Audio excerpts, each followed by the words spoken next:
is happening, everyone? Hope you guys enjoyed that cinematic intro. So here's the Z800. Pretty freaking schmexy. It literally, this bike looks like a freaking Decepticon on steroids. I'm not even joking. It looks like a freaking beast. I mean, look at this. Let's give it a rev, shall we?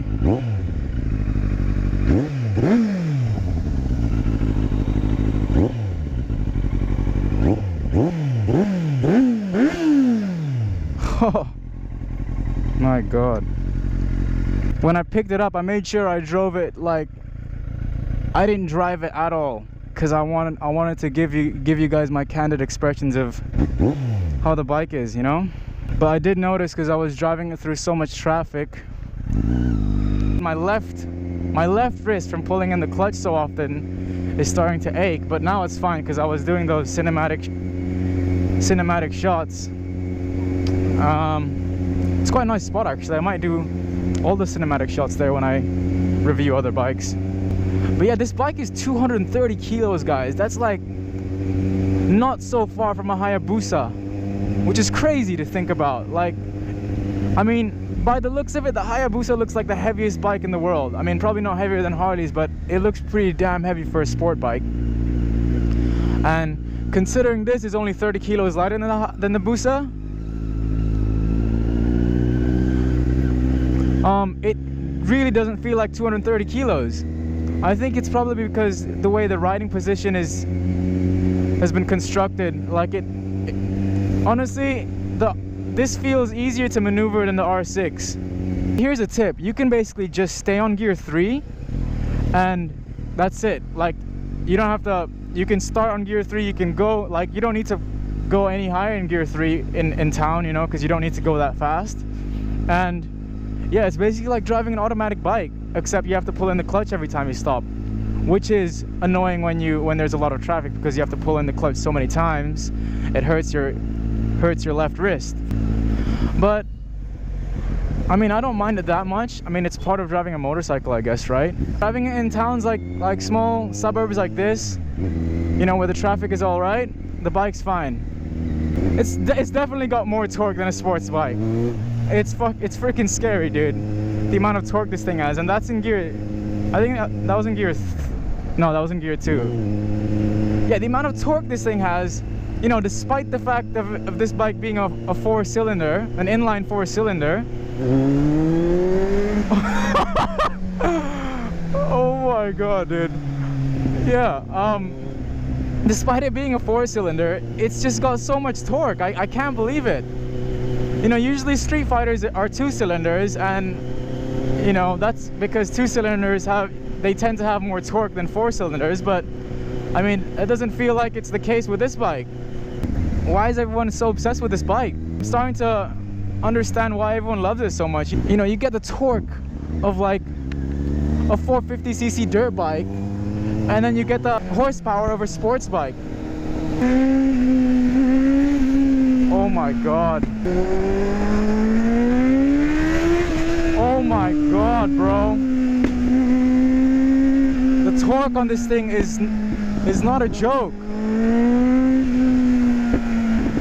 You know, it's comfortable. It's what can I say about it? I know it's 230 kilos. It's heavy for a sport bike. I think, you know, they made that for an economic reason. They used a bunch of materials that was a bit heavier, but then they made it more economical, as in, like, it's very affordable. I mean, for an 800cc, you know, 20 grand, okay, that's expensive if you compare it to Western countries.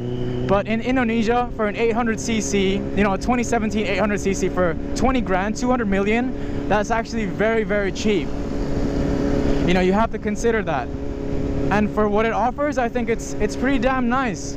What's the downsides? Okay, the ground clearance is pretty high. You know, you have to tiptoe. Like, I'm not the shortest guy, but I'm not the tallest guy, you know, and I'm tiptoeing. So the ground clearance is pretty intimidating. When there's like high hills that you have to go on, I kind of get scared. You know, also because I'm not 100% used to this bike yet. I literally just drove it a couple hours ago. I've seen other reviews about this bike, and it's not the best bike to tour. Like if you're gonna go touring, it's not the bike where you can go longer than 8 hours. It's a day-to-day bike. You know, you're not gonna drive to another country with a bike, you know, like I mean, you're not gonna drive to another province. You know, you're not gonna go on a Euro trip with this bike, but you can definitely take it for a good 5-hour cruise with your mates, you know, go touring, and you can still keep up with the big sport bikes and be way more comfortable. Okay, people who shouldn't buy this bike: people that love to go touring, you know, like to go on road trips where you need to drive more than 8 hours. People that are shorter than 5'7". I'm 5'7.5", and I'm just tiptoeing it. But I have a lot of confidence with motorcycles because I was riding a lot of 450 dirt bikes when I was in Australia, and they're pretty high, so I'm not that intimidated by bigger bikes. Yeah, we're gonna do a U-turn here just to let you know how it is. Like, it's not, I mean, if you've never driven a bike that's a lot bigger than you, you might get a little bit intimidated because you might, you know, fall to the right side. And if you lean over just a little bit, you're gonna drop it because it's 230 kilos.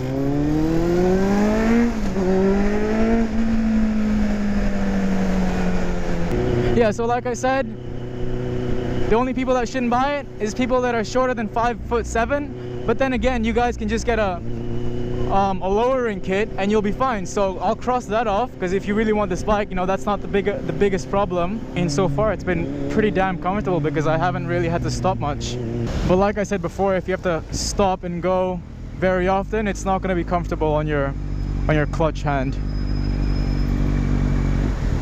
See, I mean, just now, like turning like that, you know, doing a wide U-turn or doing a U-turn like as you guys saw before, it's comfortable, dude. I mean, it's not that scary because this bike has so much torque. It's gonna be so easy to lose traction and slide out. That's one thing you really have to be aware of if you're gonna buy this bike. Really paying attention to the traction of this motorcycle when you're cornering, and especially when there's gravel or when the roads are wet. Honestly, guys, I can't say anything bad about this bike. You know, even though it's 230 kilos, it most certainly doesn't feel like 230 kilos. Maybe when you're off the bike and trying to, you know, push it and pull it out of the parking lot.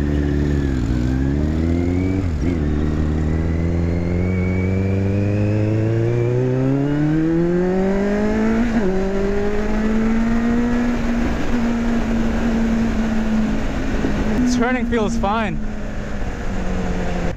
I'm not experienced enough though to tell you guys if this is worthy for the track.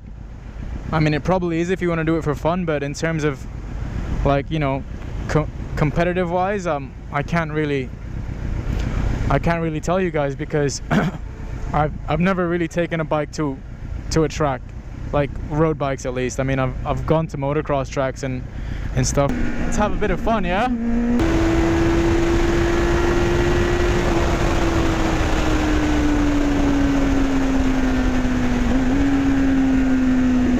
Yeah, it feels way nicer to go fast on a sports bike because there's just so much wind, like, attacking you. Like, it's not really comfortable to go that quick. It's very fun to go from 0 to 100 really quickly, but, you know, from 100 onwards, it just gets really windy. But then again, I'm also wearing a motocross helmet, and I'm not wearing full leathers, so it'll probably be way more comfortable if you're wearing proper leathers and, you know, proper sports bike helmet. I'm still surprised of how maneuverable this bike is considering the weight. I mean, it's more maneuverable than the R6, but I guess that's because of the riding style. So yeah, I mean, what more can I say? I'm not getting paid by Kawasaki to make this review. I think it's a great bike in terms of budget, performance, you know, maneuverability. Despite how heavy it is, I would highly recommend it. And you get that comfort, you get that Street Fighter comfort, so it's a freaking amazing bike. So yeah guys, if you enjoyed my video, please give it a like and a share. If you haven't subscribed already, please subscribe. Yeah, I hope you guys had a good day. Thanks for watching my video. Yeah, peace.